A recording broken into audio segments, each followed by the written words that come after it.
در مکتب ها کار میکردیم، تبهکاری کردیم، کارتاشکار کردیم، مشغول میشدیم که در اینجا یک قدیمترین یادگار نه فقط خلق تاجیک تمام جهان جایگیر شده بود است. شما اعتبار چطور؟ اینا کافتن یافتن آسان نشده است. در آن وقتی که سالهای 70-80 درباره سراتون در یگانج در کتاب‌های کلانترین معلومات نبود. اشتراکچی جنگ بزرگ وطنی اشرف تایلانیف که خودشان کشورشناس میخر محبتش با تاریخ خلق تاجیک عشق و محبت داده بودن هم تو گذشته استاده یک همسایه که خانه تعمیر کرده استاده است بسیار چیزهای برآورده پرداختگی یک میدترین اطراف یک 30-35 سانتی متر تورچه میاد میان بسته کشاده استاده اینا پیچاله کرده استاده آیسته بعد آثارخانه تاریخی کشورشناسی جمهوریوی به نام ابوعبدالله رودکی پنجگی میبرد.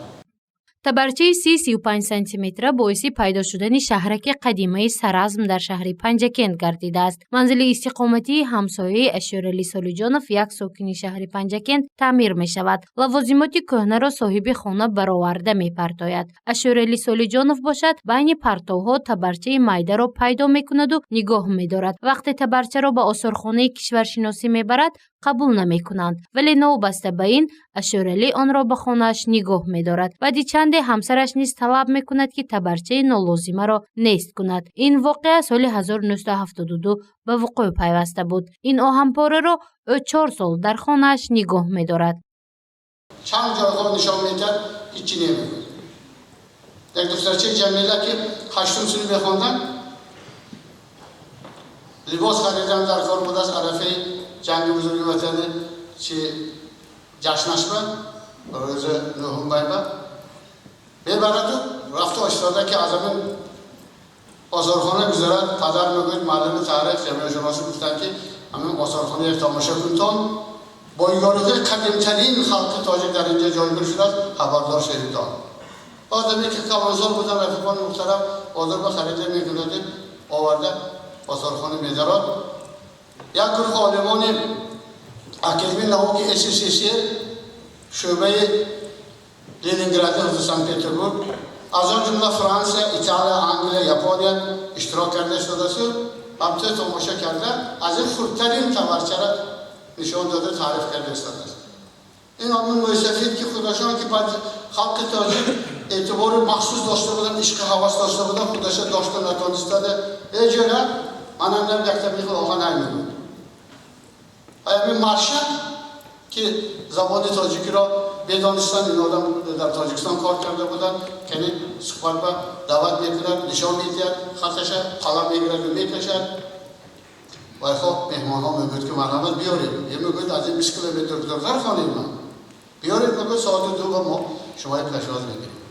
баъди он ки табарчаи оҳанинро гурӯҳи олимони хориҷӣ аз назар мегузаронанд маълум мешавад ки ин бозёфти қадимтарин аст. Он сол 1976 буд. роҳбари экспедитсияи кофтукови минтақаи Зарафшон тасмим мегирад ки ҷустуҷӯи археологиро ташкил намояд. давоми 5-6 соли тадқиқоти археологӣ аз ин мавзеи таърихӣ таҷҳизоти гуногуни қадимаро пайдо намуданд. онро ба шаҳри Ленингради Федератсияи Русия бурда конфронси илмӣ ташкил менамояд ки дар он ҷо археологи франсуз тамоми олоти бозёфтшударо таҳлил намуда муайян мекунад ки ин бозёфтҳо олоти қадимтарин аст. он вақт аллакай соли 1984 буд. 1984 در سرحد ازبکستان سرحد بین ازبکستان سرازم رفیقان محترم یک مجموعه فرهنگی دوستی جایگیر شده بودن در همینجا جمع میشود.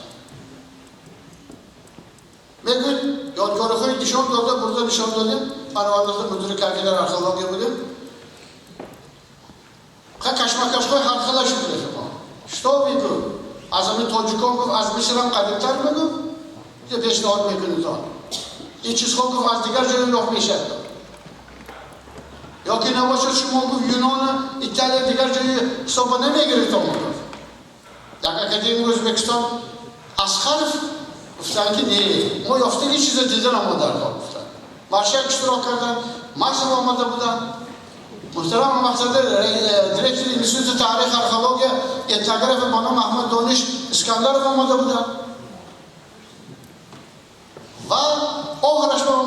کردم که رفیقان محترم خلق تاجیک در قدیم تا حاضر یگان مملکت به هجوم نکرده است.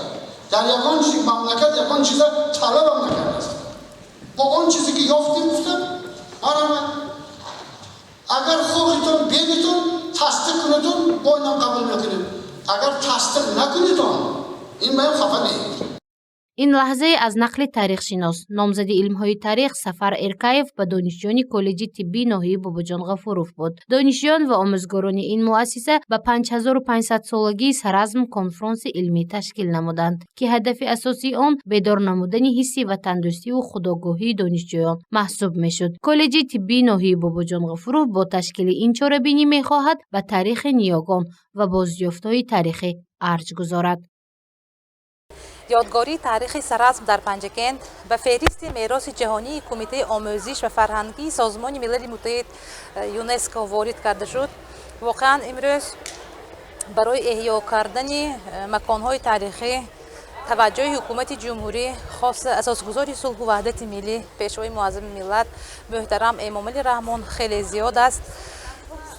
تجلیل نمودن 5500 سالگی سرعزم در جمهوری از توجه فرهنگ سالار پیشوای معظم ملت امام علی رحمان گواهی می‌دهد. بنا به اطلاع تاریخ‌نگاران مساحت عمومی شهرک قدیمه سرعزم حالا 90 گکتار را تشکیل می‌دهد، اما در اصل آن باید به 160 گکتار راست می‌آمد. سرعزم باستان افتخار تاجیکان این عنوان کنفرانس علمی بود که آموزگاران کالج طبی ناحیه باباجان غفوروف با جلب تاریخ‌نگاران تجلیل نمودند. پروفسور حبیب الله خالجرایف نیز از نگاه داشت و بنیاد شهرک سرعزم نقل‌های عجایب را پیش آورد.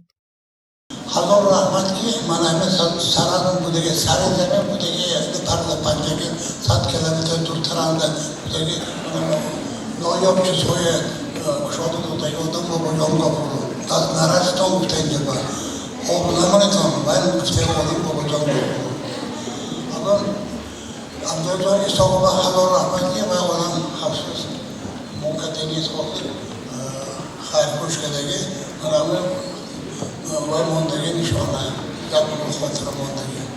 باید قید کرد که مؤسسه تعلیمی غیردولتی کالج طبی ناحیه باباجان غفوروف ماه ایون سال 2014 رسما به فعالیت آغاز نموده است و تا این دم نزدیک 1000 نفر دانشجویان این بارگاه را ختم کردند. حالا باشد به 1884 دانشجو 77 آموزگار تعلیم و تربیت می‌دهد. بعد ختم آنها صاحب اختصاص‌های کاری همشیرگی در ساحه کسمتولوژی، کاری داروسازی، کاری مامادایگی، کاری همشیرگی را پس از ختم صنف نو صاحب می شوند.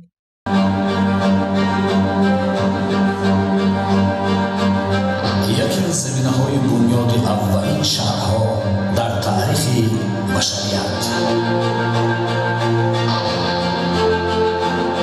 بزرگترین یادگاری قدیمی با موجودیتش صحیفه‌های ناروشن تاریخ تاجیکان بازگشایی گردیدند. کنفرانس که علمی بود، دانشجویان به سؤال خود از تاریخ‌نگاران پاسخ جستند. به سؤال نزدیک 10 دانشجو پروفسور حبیب الله خالجرایف و نامزد علم‌های تاریخ سفر ارکایف پاسخ گفتند. بنا به اطلاع تاریخ‌نگاران 12 سپتامبر سال 2020 5500 سالگی شهر قدیمه سرعزم باستانی در عرصه بین‌الخلقی قید کرده می شود. تجلیل این روز در اساس قرار مخصوص سازمان ملل متحد به راه مانده می شود. گزارش مفنوشکر و نعیم جان ایوف برای برنامه اطلاعاتی خبر.